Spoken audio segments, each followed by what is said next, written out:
Alright, we got a lot to talk about this week, and when I say we have a lot to talk about, I mean we have a lot. No joke, Blue Protocol, New World, Tower of Fantasy, Crimson Desert, Odin, Valhalla Rising. Yeah, we got quite the packed week. So buckle yourself in, go ahead, lie back, apply those little eye cucumber things that they always use in the movies, get comfy, maybe get something to drink, maybe even a snack, and let's get ready. Before we jump into today's video though, I just want to let you guys know I am giving away a free copy of Final Fantasy XIV Shadowbringers to one of you guys down in the comments below. All you need to do is be actively subscribed to this channel. Yeah, I'm only going to give it to one of our subscribers, so make sure if you're not already that you go ahead and subscribe, and then just leave a comment stating why you'd like to play Final Fantasy XIV, and that's it. The winner will be announced in the next weekly bite of MMORPG news video. Also, real quick, did you know that we actually have a second channel as well at MMOByte Mobile, featuring top 10s, gameplay, and the latest news on all of your favorite mobile games? If you're interested in mobile games, then you should totally check that out. Otherwise, we got plenty to talk about, so let's go ahead and jump into this week's weekly bite of MMORPG news.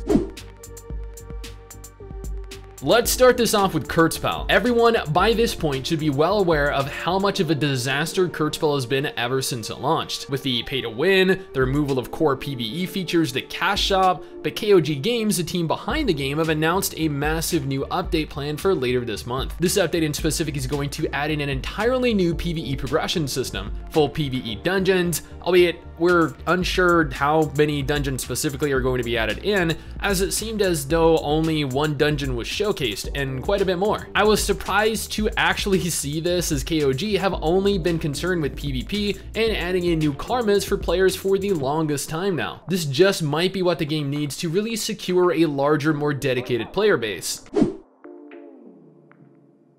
Kakao just revealed at G-Star 2020 their brand new trailers for the upcoming cross-platform Odin Valhalla Rising MMORPG, and my god did it look good. It showcased a large, completely open world, a seamless open world void of any loading screens. It featured a lot of the various different environments you're going to explore. It provided a look at mounted travel, aerial travel. Yeah, they are actually going to have aerial mounts for players to ride and explore with as well. And they gave us a confirmed 2021 release date. Well, not an exact release date, but a year nonetheless. There was no mention of the global release date, but considering this is Kakao, you can bet that it won't be too long after.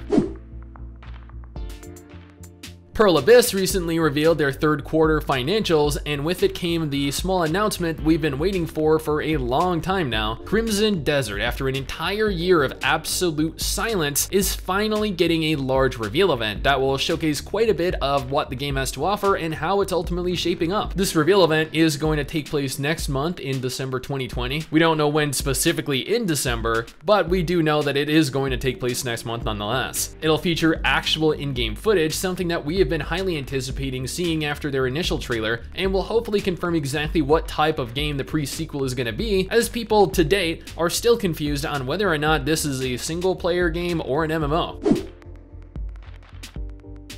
Speaking of the third quarter financials from Pearl Abyss, another game mentioned was Lian. I'm aware hype for Lian has died down quite substantially over time, but it's worth noting that they gave a 100% confirmation that Lian will be launching around April, May, or June 2021 in North America and Europe, joining the likes of Black Desert Online. So for anyone that was looking for a release date for the game, at least currently, that is about as close as you're going to get. But it's a release date nonetheless, and it's going to be an MMO that we actually finally get to play. Although they also confirmed that it is going to be a buy-to-play MMORPG as opposed to a free-to-play MMORPG like they had originally intended, so that might highly limit the overall success of the game.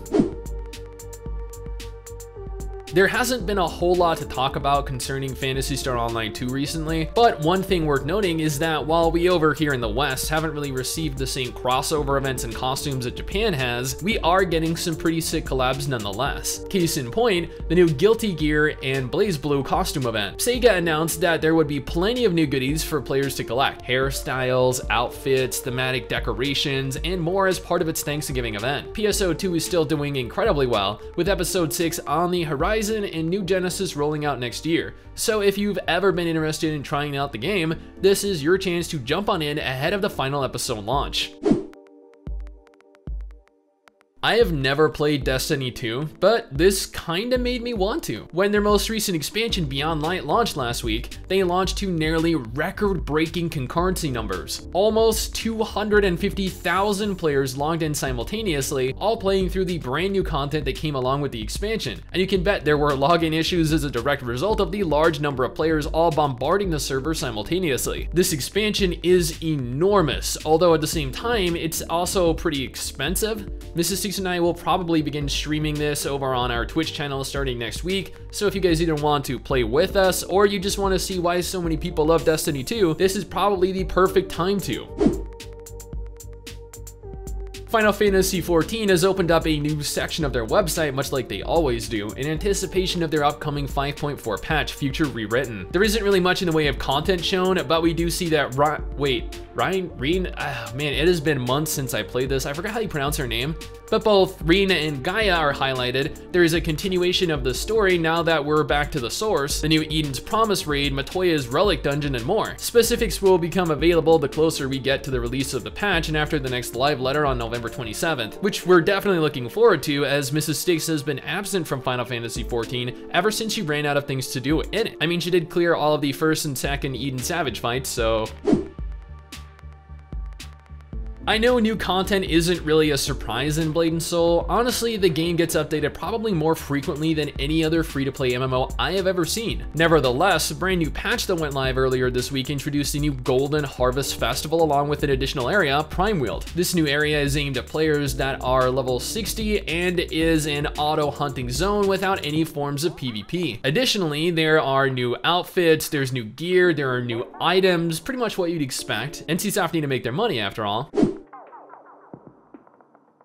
New World had a lot to talk about this week. There was a recent demo unveiled that included several large changes to the game. On the one hand, there was an entirely new zone added, Reekwater. This zone is targeted at endgame players and is set within a dark swamp. Then they went on to show off the new fishing life skill, and that was kind of it. While they haven't introduced a whole lot in the way of neither features nor content yet, it's promising to see the developers hard at work trying to get the game ready for release next year. There were some minor buffs and nerfs, including balancing changes introduced in the patch that went live a couple days ago as well, but they're not really worth delving into. I know that getting this game into a state that players want is no doubt going to be very difficult to do, but I'm hoping the next demo includes additional features and improvements players were wanting.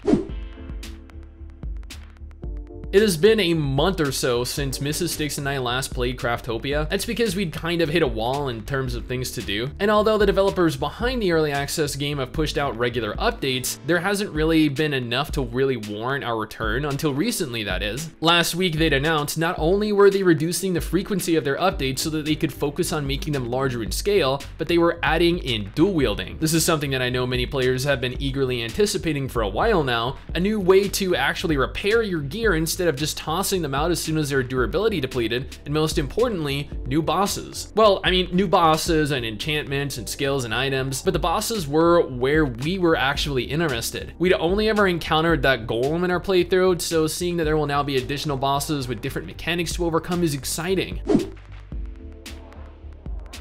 The last time that I discussed Gran Saga was after seeing closed beta footage of the mobile version of the game. I noted that the mobile version looked kind of garbage and that I hoped the PC version would ultimately end up looking and faring better. Last weekend, Pixel, the developers behind the game, revealed a brand new gameplay trailer in 4K, showing off a lot of the world, the combat, the UI, the mechanics, the gacha system. Yeah, a gacha system in an MMO. And honestly, it doesn't look terrible. I'm just not really seeing what I want from the game. It looks and feels very reminiscent of a mobile MMO with autoplay features, something that I don't think I will really be able to invest myself into. But I do have a more dedicated video on Gran Saga coming for those of you that are interested, although do note that we still haven't seen the PC gameplay yet, so there's that.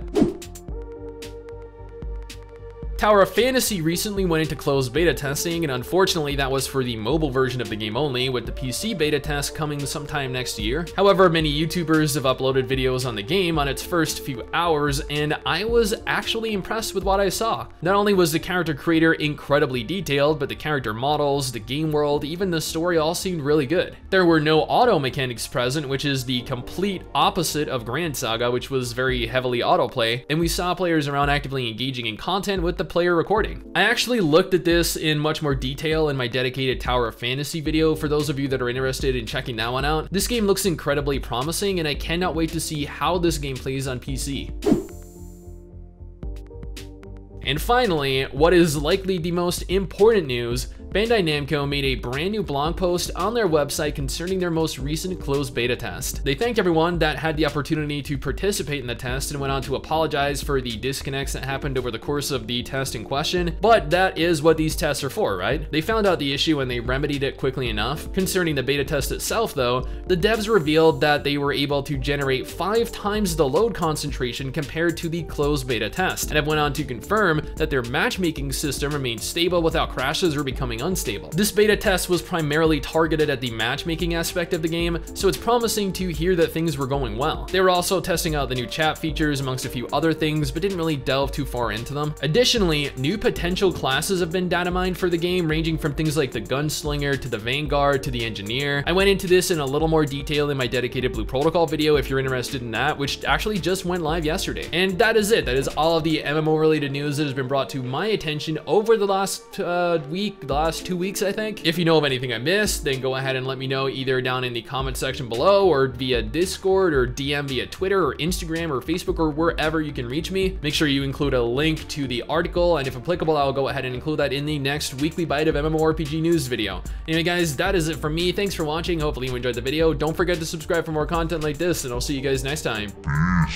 Peace. Someday soon, I'm gonna make it. Yeah, all hard work's gonna be worth it.